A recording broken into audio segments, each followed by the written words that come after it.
Okay, so it all begins a long time ago. Before 1931. No, why? What was 19? You were just guessing? Right after Gatsby. No, that would be cool. No, it doesn't. No. So it actually goes back before Frank Sinatra. Oh. So I'm going a little bit further back. Well, so that's why I picked 1931, because Frank Sinatra was it's like... a little too far back. You're close. Okay. I mean, that was a solid guess. So it starts in 1950. Exactly. Oh, that's a lot. Okay. Right here in West LA. West LA? West LA. Right here, yes. Huh. In a house in Holmby Hills between Bel Air and Beverly Hills. Yes. Okay. Humphrey Starts Bogart. here. Lauren Bacall. Two people. Do you know who? No. You don't? Really? No. You don't know who the Rat Pack is. You don't know who Humphrey Bogart and Lauren Bacall are. Okay. All right. Before my time. So they were married. Okay. Humphrey Bogart, Lauren Bacall. The two most famous actors on earth. Okay. Casablanca. Okay. Yes. Okay. Yes. Yeah, I do know that one. To Have and Have Not. Okay. Key Largo. Like the hottest Hollywood couple ever. So the whole idea here is like their house became this, I don't know, like Fortress of Solitude for like Superman, right? It was like the place where all the famous actors would go after they would, shoot their films or do whatever. It was like a hideout where they could get away from the paparazzi and the media like and all the bullshit. House. Yes. Okay. Right. And they could just sort of unwind and relax. A social club of sorts. Yes. Okay. A very sophisticated social club. I like where this is going. Was this sophisticated or just like of the elite? Well, okay. I mean, but Hollywood elite. Does that count? I don't know. I don't know if they're all sophisticated. I think I'm in Susser rating right now. Sorry, I shouldn't. I should talk more clearly. Oh, there you go. Sorry, my Good bad. Good job. Yo. High five. Yeah. Done. No, but so you have to think back. So during this time in the 1950s, you were owned by Hollywood. So it's not like today, like where actors have a lot more say so. Back then, they pretty much followed you everywhere. Like they decided what you would wear, like your kind of haircut, probably checked your blood and made sure that it was clean. Like they were all in your shit. And so they all needed an outlet.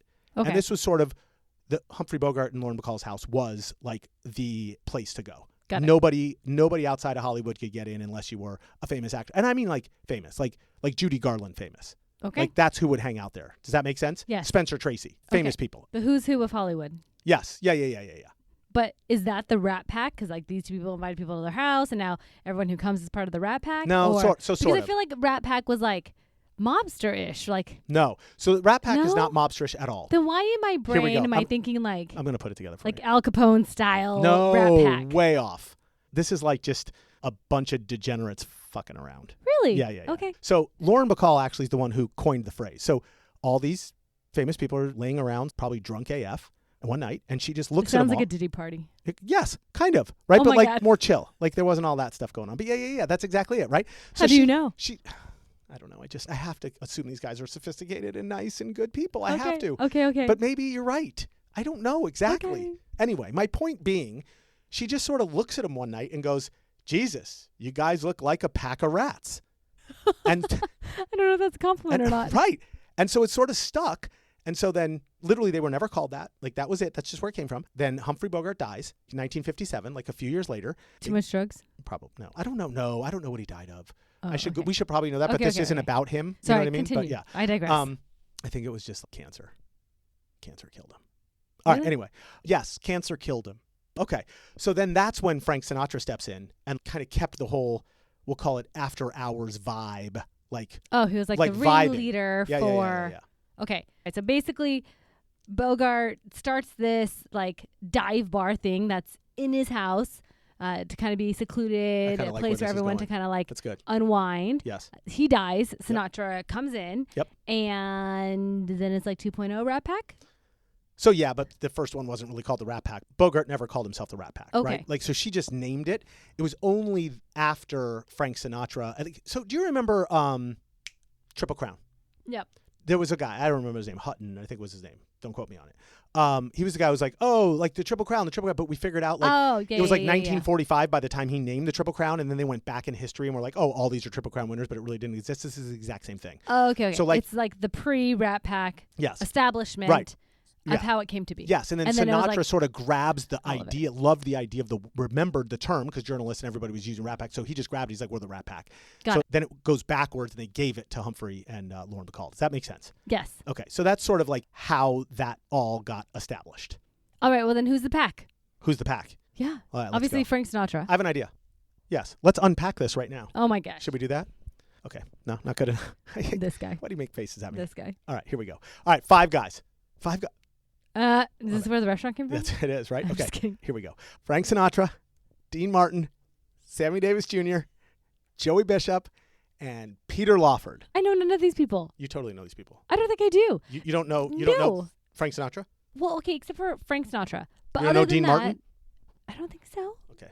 Is he related to Steve Martin? He sings all your Christmas hits. Okay. Dean What? Martin was totally famous. All these people were famous. I mean, 4 of them were famous. Joey Bishop, maybe not super famous at the time, but like all the rest were super famous. Okay, here, I'll go quick. I'll explain sort of each one of these. Okay.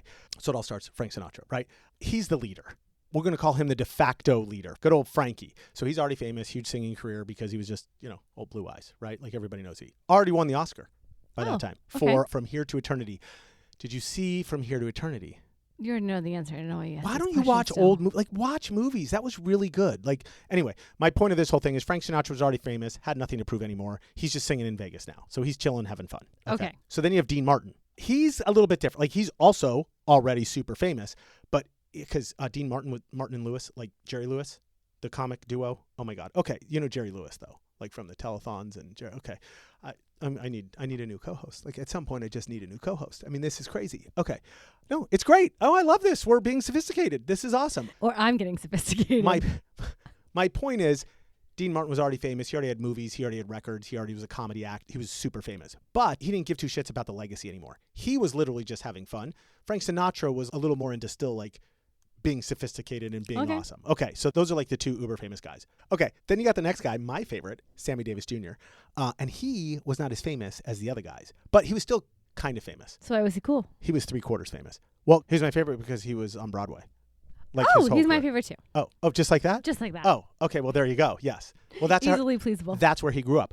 But you have to remember, for people who don't know, Sammy Davis Jr. was black. So black in the 1950s was still like segregated. Right. Like that was still a problem. So Vegas was still segregated. So he didn't have access to all the same places as like Dean Martin and Frank Sinatra. Sure, but the Rat Pack took him in. They took him in. He needed protection. They offered protection. It was sort of awesome because they were able to perform together. And then Sammy Davis Jr. had more access. And he was amazing just in general as far as talent goes to begin with. The 4th guy, Joey Bishop.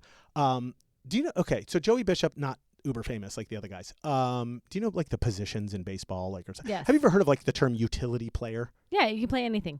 Okay, so this is Joey like Bishop. Like a Swiss Army knife. Yes. Okay, perfect. That was Joey Bishop. He was like a comedian. He had already worked the clubs. He was like spent half his life writing already. He was like in the writers' rooms. He was doing comic skits and stuff like that. So he knew how to hold the group together, I'm going to say, when like they were getting out of control because he had like the through line. He was the one that held it all together with his writing. Oh. So if they got too unhinged, he was like, yeah, let's bring this back. Does that make sense? Well, I think he was the adult in the room. So wait. What? Up until this moment, is the Rat Pack like a group of entertainers who came together to create shticks, or? I don't want to say shtick. Like they were entertainers. So they came together. Let's start with they were all capable singers and right. Fine. So it was a show. It was a show in Vegas. Oh. It was just a show. Okay, no clue. Yeah. I had no clue. Okay, I'm sorry. Maybe I should have led with that whole thing. Yes. That was the whole concept because back at the time as Vegas is blowing up, right? They have acts like Elvis comes into Vegas. This was an act in Vegas. And they were all like, and it wasn't like, the cool thing about it is it wasn't like today where like, some industry executive in the music industry is going to be like, oh, hey, let's make a boy band. And then like you audition and then they pick you and pick you and pick you. And then all of a sudden you're a boy band and you're into what? It was a very organic coming together. Incredible. They just happened to be right place, right time, all together. And it just sort of gelled. You with me so far? Yes. Sorry, okay, I didn't make that clear. Number 5. Oh, yes, perfect. Peter Lawford, number 5. And they needed Peter Lawford because he was hot. Let's cut the shit. He was the face. Okay. He was, yes. Not only that, he was already, remember when I said royalty? Yes. Okay. He was royalty. Let's be honest. The closest thing we had to royalty was not the Rat Pack. It was the Kennedys. Oh. And he was married to a Kennedy. So by proxy. By proxy. Okay. Number 1, he was married to the Kennedys. 2, he was hot. So done and done. They needed to have him in. Fascinating. So these 5 random dudes somehow. Not random, famous, but go ahead. Okay, fine. But like these 5 dudes are in the same place, same time in Vegas, join forces to create a new entertainment group. Yes. They are not traditional mobsters that you think of that are, nothing to do running with mobsters. around with. Nothing to do with mobsters, correct? So they all just met because they were all residents? I don't know if it was residents, but they were all at the Sands Hotel performing solo acts. Okay. And it just sort of organically starts to grow from there, right? So it started from California, near the Hollywood Hills, somehow meet in Vegas, and Frank Sinatra basically takes that concept. Yeah. And because Frank Sinatra, I'm sure, spent time in Lauren Bacall and Humphrey Bogart's house and was like, oh my God. Right, okay. So somehow in Vegas, it becomes the same kind of dive bar. So here's the story. So this is sort of like the theory that everybody puts together because nobody knows exactly, but here we are. Okay, so Frank Sinatra's on stage, literally, one Saturday night in the Sands Hotel, crooning. He's crooning. He's doing his thing, right? I mean, tuxedo, smoking the cig, got the jack on the table and everything, And randomly, out of nowhere, Dean Martin literally walks on his stage in the middle of his set. That's ballsy. Yep. He's got his drink in his hand, just sort of rambles out there and sort of looks at him and goes, oh, I didn't realize you were actually working. And as soon as he said that, the audience went fucking bonkers because they thought it was real. Like they thought it was like an act and it was all set up. No, he just probably was drunk. No. So they start singing together and they're just hanging out and they're chatting a little bit and they're singing and Frank didn't lose the show. Like he kept it going, but Dean knew just how to play off of him, like Good sort improv. of improv. Okay. Yeah. Yes. Just start talking shit. And there you go. So from there, like literally the next night, Dean Martin is now performing and Frank Sinatra decides I'm going to pay his ass back. So he walks out on his stage. They do the same thing. Crowd goes nuts. Sammy Davis Jr. is like in the audience. Joey Bishop's in the audience. Maybe they're watching each other's shows. They get up on stage with them and the four of them start fucking around on stage together. But like that's so random. But Dean Martin's still like holding the show together because it's his show. Right. You get the concept. Yeah. So literally night after night, they just started ad-libbing this razzing each other? Yes. Huh.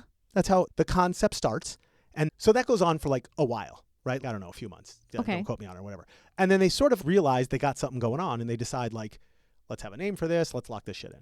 Okay. So they decide to call it The Summit, I guess. That's like what they brand their name when they're going to all get on stage together, right? Because they were still doing shit separately. And fun fact, the concept of The Summit came from, I guess, during the Cold War, like that was the Cold War time, the United States and Soviet Union. Yeah. They were meeting in Paris at what was called the Summit. Oh. Right. To like make agreements like on when the minds came together. Yes. Okay, so it was like sort of a half joke thing, whatever, but they were like, oh, look at us, we're all badasses. So now they're basically, running Vegas as quote unquote the Summit. Okay. Yeah. That's real random. I thought so. So it started off super chaotic and somehow formed into something that is called the Summit. Yeah, it más o menos sort of chaos. Joey Bishop had the through line. So he was the guy that, like I said before, like he's the guy who made it sort of tied together so it wasn't completely unhinged. But yeah, I mean, it was literally like they would get up on stage, they'd have a plan enough, and they just sort of rolled the bar cart out on stage, started drinking, and the audience sort of got to play along with them, and they thought it was the coolest thing in the world. Like 10 out of 10. Audiences were going batshit crazy. High quality entertainment at its best. Okay. I mean, really, it just felt like they took spaghetti and threw it on the wall and saw like that's how it started. Stuck. Yes, that's exactly how it started. I think and it was just kind of worked. It totally did. Okay, so did it get any bigger than that, or was it just always a haphazard, kind of have a run through line that kind of keeps it kind of on track? Yeah, I mean, the Sands were the best part, right? It does get a little bit bigger. Don't get me wrong, right? Because it goes on to Hollywood and so on and so forth. I'll talk about that in a second. But like, for the most part, like... Sorry, let me clarify my question. In Vegas, does it become its own show? Or is it still just the five of them and they all get up? And... No, sorry. So once they called it the Summit, it became a show. Oh, But here's the deal. So you could specifically go to a show. Yes. Did they stop the individual side of it? They probably did for a while. Don't quote me on it. Yeah, my instinct says probably they might have still had their own shows here and there. But sure, like for the most part, no, this was the thing. Not important. Yeah, but it was like weird because the people weren't really just buying tickets for the show. Like that, people were buying tickets to see what would happen, right? Like they wanted to. They felt like it was improv. Yeah, sorts, they were right? they were sort of invited in, right? So it was more like, yeah, they just wanted to see what was going to happen that night because no night was the same. So it was still unpredictable enough because there was no real pressure around it. It was still pretty fun stuff. And then after that sort of ballooned, right, and got huge, they realized they sort of could do whatever they wanted and get away with it, right? Huh, okay. Yeah. All right. So they ballooned and they got huge, but they had Sammy. How did like Vegas be okay with that, I guess, during that time? Because it was like very segregated. Right. Right. Absolutely. So let me insusurate here just to make sure that we bring it down a notch. Have we used insusurate enough yet? Yeah. Okay. We're good. All right, I'm done there. Okay, sorry. Note to self. Pete overused insusurate already. Amanda's getting upset. Okay, yeah. So this is where we get a little wonky. This is where they literally take over the world, because at that time, when Sammy would perform on his own, he was allowed to do so, but then they literally would walk him off stage and walk him right off their property. He couldn't stick around. He couldn't eat their food. He couldn't do anything. Right. Exactly. So when they got a hold of him and branded this summit idea, that was sort of when, I mean, literally Dean Martin and Frank Sinatra literally said, if he's not in the room, we're not in the room. So the Sands had to cave. And as a result, subsequently, every other casino caved. And when that happened, I think that's the moment when the Rat Pack was like, oh my God, like, think about it. They like changed segregation. Right. The history of Vegas, identity. I mean, literally. Yeah. I mean, maybe I'm taking that a little far. I mean, I know there was a lot more, but like, if you think about that, you could see how these 5 men were like, oh my God, we're awesome. We changed history. Yeah. Right. For sure. Okay. So now, of course, after that, it's Hollywood's turn, because now they have to get involved. So 1961, the whole reason why we started this episode in the first place, or picked it, thank you, Luke, they film Ocean's 11. The Rat Pack. Yes. So now they go from literally the whole Rat Pack. Did you not know this? That's so cool. This is crazy to me. Okay, I thought you knew some of these pieces. I mean, I thought it was like this fine tether of line, because this Ocean 11, Frank Sinatra was in it. Frank Sinatra started the Rat Pack. All 5 of them were in it. Right. So now you think like, wait, Hollywood's going to go crazy with them. And they did. Hollywood made some more movies with them. I think there was another one called Sergeants 3. And then they made a few other famous ones where like 4 of them were in it, but not 5 of them, but whatever. But like for the most part, Ocean's 11 is the ultimate Rat Pack, Hollywood movie, best all time. And what's so cool about the movie is it was basically like, I mean, it wasn't a documentary, but it was basically a documentary. Let's cut the shit. It's sort of them just like fucking around, pretending to be actors. And I mean, it's funny. It's a good movie, and it's got like an awesome like plot line and everything, because it's just like the newer one. What we know as Ocean 11. No, it's a totally different version of it, but it's hilarious because they're just like, you could tell they're fucking around. How funny. Like filming the movie, which I thought was incredible. So anyway. So they changed Vegas. They changed Hollywood. Yep. Totally. And make a couple movies. They do. And then what? And then that's sort of it. And then the shit hits the fan. Uh-oh. Yeah. What? As fast as it started, it burned out. Star burns bright. Yeah, well, that's most everything, right? Right. In Hollywood. Burns out. Yeah. No, because like so once it was all like an act and they had to like perform. That's it. It's over. It wasn't as natural anymore. Not nearly. And so like now it's not fun for them. They get pissed. Expectations have to be managed. It's a whole thing. Like, really? Like, I can't roll the bar cart on stage anymore? Like, you're making me do what now? And we have to do how many shows a night? And so it's like, fuck this. We don't want to do it. So they pivot. They decide, like, we're going to go big because they're men and they have huge egos, and they just basically rebranded Vegas. And then they took over Hollywood. Sure. So stay with me. They decide, if we have to be legit, then we might as well do something serious about it. Uh-oh. Like what? They went big. Okay. Like what? Political. Oh. Well, you stepped in it. They went, right, here we are. Do you remember Peter Lawford? Is this like how, hold on, I digress. Is this what? how like Hollywood has decided that they are the political mouthpieces, and... Is this how? I have no idea if this is how, but yes, probably. Okay, I don't know. This is one of the major, right, yeah, absolutely. Okay, right. Sorry, digress, go ahead. So Peter Lawford, he's married to JFK's sister. So it's like, what, 1961, 1962? That tracks. So they go all in on JFK. The Rat Pack is backing JFK. So you would think it's going to be awesome and this is all going to work. Except here's the rub. I don't even know why I'm bringing this up. Every idea I have about a movie I want to talk about, you don't remember any of them. So there's this movie called Black Sheep. It was with Chris Farley and David Spade. And long story short, Chris Farley plays this oafy, dopey brother whose brother is trying to run for governor of Washington. Okay. And Chris Farley basically sort of is this goof that just like can't help himself, but like fucks everything up, and his brother doesn't want to have anything to do with him. Okay. So same thing here. So the Kennedy... JFK wanted nothing to do with him? So specifically Robert Kennedy was like, what is happening? Like, I get these guys are famous. I get everything about it, but we can't let them into politics. They're unhinged. We can't do this with them. But weren't the Kennedys a part of Hollywood too?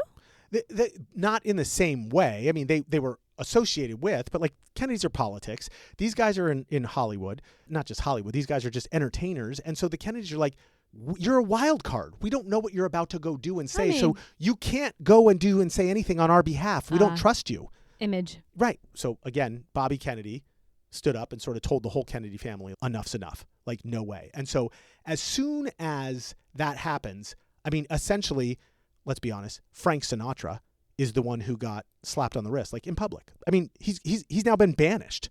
Bobby Kennedy, we're not associated with them, right? Dang. So now in public, Frank Sinatra looks like an ass. So Peter Lawford has to take a side because he's married to JFK's sister. So not complicated what side he takes. Yeah. So he's immediately out. He's like, we're done and done. And then Dean Martin sort of decides like he's out because if you remember when I said at the beginning, Dean Martin didn't care about legacy. He was sort of having fun. He was already famous and done. Yeah, right? yeah. He wasn't looking for anything like Frank Sinatra was. So Dean Martin sort of just stopped coming around as much. Like had his wife at home, was hanging out with them more often. He was never the one who was most interested anyway. So he just sort of buzzes off a little bit. Joey Bishop realizes at that time like his career's taking off in writing, and they never super respected the fact that he was the one that kept them all together. Whispered in their ear on stage and helped them out. Like he was their guy, and they didn't really love him. So he was like, "Fuck that, I'm out." So it left sort of Frank Sinatra and Sammy Davis Jr. And I mean, maybe they played together for a little bit here and there, but for the most part, they went back and just sort of solo grinded it out and kind of kept going. And just like that, it kind of just fizzled. Fizzled, evaporated, done and done. And I mean, if you think about it, it had to. It couldn't last. It was impossible because that's what made it so cool was the whole concept of like, they didn't invent any of this shit, right? Like I told you at the beginning, martinis were already a thing. Smoking cigarettes were a thing. Tuxedos were a thing. All they did was brand cool. And so they turned all of that into something America wanted because America was allowed to like be in the secret room, like Hamilton. Yeah. Right? Like in the room where it happened, right? That's what their brand was, to be in the room where it happened. And so when everything sort of got too branded and had to be, a specific way and they had to act and so on, right? And fit the grind. And then they wanted to get into politics. Everything fucking blew up. It had to blow up because it couldn't be cool for too long. Yeah. The arc was going to happen no matter what. It was impossible to not happen. They would have had to have said no every time to everybody that was in their face. Right. Always to try to keep it going as long as they could. Does that make sense? Yeah. Because the whole idea was about coolness.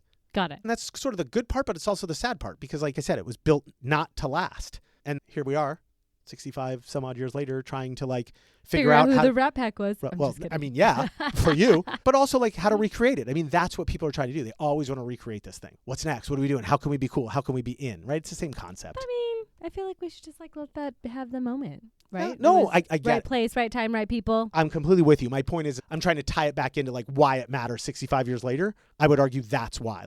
We're always looking for that. How are we allowed to be in the same room as something while it's going on and feel connected, even though we're not allowed to be there? And that's sort of not like now we listen just do to a podcast. Now, seriously, sort of sophisticated. No, I'm just kidding. No, that was a solid plug. But let me get like weird and psychological on you. All we do is we just do the same thing. We just hide behind. Well, it's Instagrammers. We literally we're doing it by ourselves now. Yeah. We're literally looking by ourselves and swiping, which is bullshit. Because when it's in community, it makes it a lot more fun. So anyway, I digress because I'm an old Gen Xer. Yeah. Well, I really do hope though the pendulum swings, right? Because we are so isolated. Yeah. Because of screens and AI and like it's just. We need to go back to community. And I think that's what the Rat Pack did, is that they brought people yes, they did. together, yes, right, to laugh and have a good time and have an experience. Make you feel like being an adult was allowed to be fun again. Yeah. Because in the 1950s, being an adult was not, you weren't allowed to be fun. You grew up. That's what you should name your new business, your new restaurant. Being an adult is fun? No. What? The Rat Pack. The Rat Pack? All right, let's see what we can do. It's I probably, don't know. Yeah, Yeah, it's probably TM'd. Anyways. It's TM'd the hell out of it. What fun facts you got for me? Fun facts. Okay. I am ready with fun facts, but I have a quick fun fact about fun facts. Oh, okay. Am I allowed to do a fun fact about fun facts? And will that count as one of my fun facts? No. I don't even know. Okay. For some reason, this was really hard to find fun facts. Like really? Nothing like, ooh, that was interesting. I mean, Amanda, it's me. I found them. Don't get me wrong. Okay. I'm just saying, for the first time, I had to dig deep. Yeah, I had to go into deep research mode to find fun facts. Yes, it was insane. So just bear with me. All right. But here we are. Here we go. Okay, number one. So Frank Sinatra didn't just headline at the Sands. Remember that's like that right, was the right. famous, like as a performer, right? He also owned a stake. He was a part owner, which I call bullshit on. Why? Because if you think about it, like how do you do if he's the performer, but then he makes demands? about talent or like what he expects, then he's the owner that's going to vote for like how the performers get paid. Yeah, I think it's genius. I think it's bullshit. He can get anything he wants. Nope. You need to have owners that have all spectrums of interest and what they're good at. Okay. Talent. I think it's bullshit. Well, I think no one could check him. And by the way, was he 51% owner? Probably not. No. So it's fine. He left anyway. He left the Sands anyway and went to Caesar Palace. So. What? Yeah. Oh. Do you know Caesar's Palace isn't really where Caesar lived? Well, yeah, duh. Well, I'm just making sure because you didn't know anything about the Rat Pack. Right. Wow. That was from a movie. Zach Galifianakis. What? No? The Hangover? Never mind. Okay. Checkmate. Okay. Number two. Here we are. Dean Martin's whole drunk persona, because Dean Martin always pretended to be drunk, but you probably don't was know he that, not drunk when he stumbled onto Frank Sinatra's stage? He was not. It was fake. Mostly, he used to fill the little whiskey glass with iced tea. Huh. Yes. Okay. Again. That was a good one. All for showmanship here. Like, this was the whole vibe, right? I just want to act drunk and say whatever I want. That's what I do. Oh. Right? I mean, I just thought you were actually drunk. Oh, well, I'm okay, just kidding. Okay, hold on. I have a super fun fact. Just kidding. Okay, what? I have a super fun fact. Okay, what wasn't fake, even though the drinking was fake, what wasn't fake, he would deliberately skip, like when they would do rehearsals, like when it turned into an act. Yeah. He would deliberately skip them, like on purpose, because he got pissed that the show would come off way too polished. Oh my goodness! And so Joey Bishop was trying to. I relate to him. Here we go. Okay, he's your guy. Yep. There you go. Yep. I love Here it. we go. Okay. Shoot from the hip. Let's go. Boom. Who cares what it's going to be like? Roll the dice. Right. Okay. Number 3. Sammy Davis Jr. lost his left eye. I don't know. What? You lose your left eye? Like popped out? Yeah, like broke his left eye. I don't know what the word is. Ruptured? Yes. In a car accident in 1954. Yes. Okay. 3 weeks later, he's performing again on stage. Wow. Yes. That's how committed he was to this whole thing. With like a brand new glass eye. So like they could like see 5 different ways. Oh. Which was really hilarious because, I mean, what the Rat Pack was probably 5 years later, but he was still at the time like learning depth perception. I mean, this is 1950, whatever. Yeah. Like it's not like today. So he was still figuring out depth perception with the glass eye while he was on stage, which made it even better because it was all fucked up and it was real. He really didn't know his depth perception, but people thought he was drunk or fucking around, right? So same thing as Dean Martin faking it. Sammy Davis Jr. wasn't faking it. He had a glass eye and was just trying to fucking do the best he could up on stage. So there you go. Number 4. Okay, during performances, Joey Bishop would make sure he had index cards like full of jokes in his pocket in case the room started dying or they were losing the room because remember they were left a little bit unhinged. Yeah. So he would walk around, like I said earlier, and whisper in their ears what to say. Oh my God, that was perfect. How did I not do that one? Good for you. Okay. I did it like 5 times and did it shitty. You just nailed it. How did I not put that together? Anyway, but I think that's awesome because he would give them ammo to sort of like, no, and they didn't use it right away. They just knew sort of how to like get going again. Yeah. Right? So that's why cool. That's why when it all ended for him, he was like pissed. He's like, guys, I kept you fucking going. Bro. Yeah. Yeah. Anyway. I was the show. Right. Right. Well, that's what happens. No. Egos. Here we are. Number 5, and I'm not even making this one up. This is the one. This is the one you want to know about. Okay. This was mobsters. Ready. Here we are. Okay. Frank Sinatra actually had a standing FBI file during his years with the Rat Pack. Yes, he did. Totally active file. The FBI claims Sinatra was under, quote, federal surveillance because of alleged mob associations, specifically with a guy named Sam Giancana. You could look this up. This is totally legit. So he would like travel with him, like internationally, go to mob events. They watch him perform. Was Sam a mobster? Huh? Sam was the mobster. Yeah. Okay, Sorry. Yeah. So like he had ties, but I mean, he performed for the mob like all the fucking time. So that's why they had the FBI file him, but they never found anything specific to like tie him to, which like, so he unofficially was a mobster, like you said at the beginning, so like it's legit shit. Like I'm not making it up, which does make total sense when it comes to like the whole Bobby Kennedy thing and why he wanted to have nothing to do with him. Because if they knew, because they probably had information, right? The Kennedys, that he was, gallivanting around with Sam Giancana. Yeah. What are the Kennedys supposed to do, right? So anyway, that's the mobsters link to the whole thing. All right. That was a good one. All right. And finally, Peter Lawford, our man Peter Lawford, the hot guy, he was the one who like paid the highest personal price of the ending of the Rat Pack. Because after he got ousted by Frank Sinatra, then he was ostracized. But was he ousted or did he choose that? Sorry, you are correct. So he chose that, but then subsequently she left him. So the Kennedy said, "Get out." Bad choice. Yep. So he got double barreled here. Yeah. Because no one else's fault but his own. He was the Kennedys looked at him as responsible for letting the Rat Pack in the first place. So like it sucked. So I he mean, got screwed. kind of. Yeah. I mean, he Totally, did. totally spiraled. His career never recovered. Oh, well, we're sad like for marriage him. gone. Tried to get back in with Frank Sinatra's good graces over the years, but just completely lost his identity. That's it. I'm so sad. Blew it. Yeah, Oh. that's all I got. Fun facts out. Sorry to end on a bad note. Wow. I was just like thinking how this is such a fun episode, and then we just like, womp, womp, Sorry, womp. Peter Lawford. But I mean, he was hot. So I mean, he probably, used that to his advantage for many Fair. years. Fair. Yeah. Well, overall, great job. Because I feel like I'm super cultured now. You know something about the Rat Pack? Yeah, and like Vegas and Right. Are you going to the watch the original Kennedys. Ocean's 11? yeah, Please sure. do. I'll do it. It's I'll fun. do it. Well, speaking of that, what else should I do as my call to action if I want to learn more about the Rat Pack? Yes. Right? Let's do this. Because check. Let's Watch call to the action. OG All right, movie. here we Got go. it. Let's go to the Sands. Well, I mean, the Sands isn't like a thing anymore, but we could go to where the Sands was because the They didn't Sands like blow it up. They did, yeah. Because Yeah, now so- it's the Venetian. So don't go to the Sands. Let's go to the Venetian people, and we could just like check out the To what? just check out the vibe. No, like, it's so different. That that's doesn't count. Doesn't count. Okay, if we went to a place where like World War II veterans were, wouldn't you call that hallowed ground?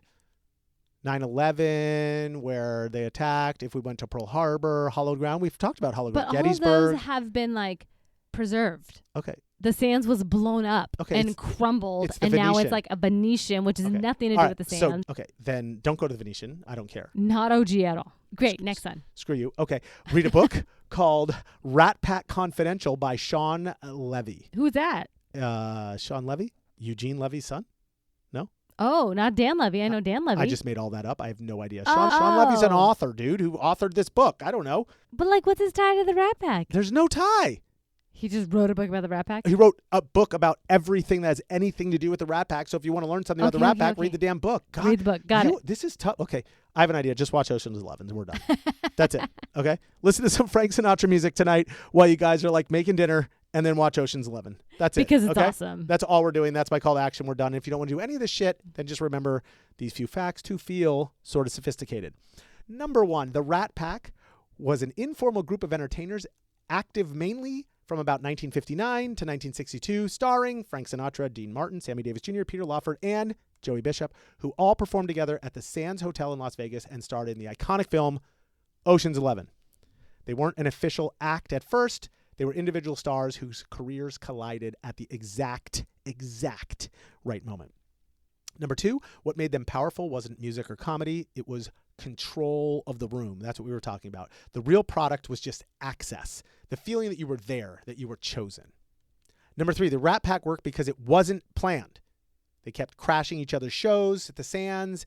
The chaos felt authentic, unscripted, slightly unhinged, a little dangerous maybe, which made it totally irresistible.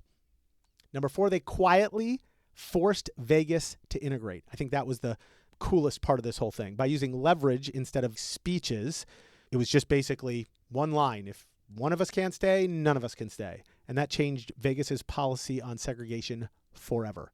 Without ever framing anything as activism or anything crazy, they just sort of quietly handled the whole thing. And finally, the Rat Pack fell apart the moment it tried to become official and permanent, which makes a ton of sense. Cultural power works. Political power, not so much. Once the room had to be, quote, managed, and the invitations then got complicated, the magic, of course, evaporated. Hey, thanks for listening. If you like this content, subscribe, leave a review, and share with us your episode ideas. We'll pretend like they're ours and pass them off as our own. If you like this short and want to watch another, click here. If you want to catch a whole episode, click here.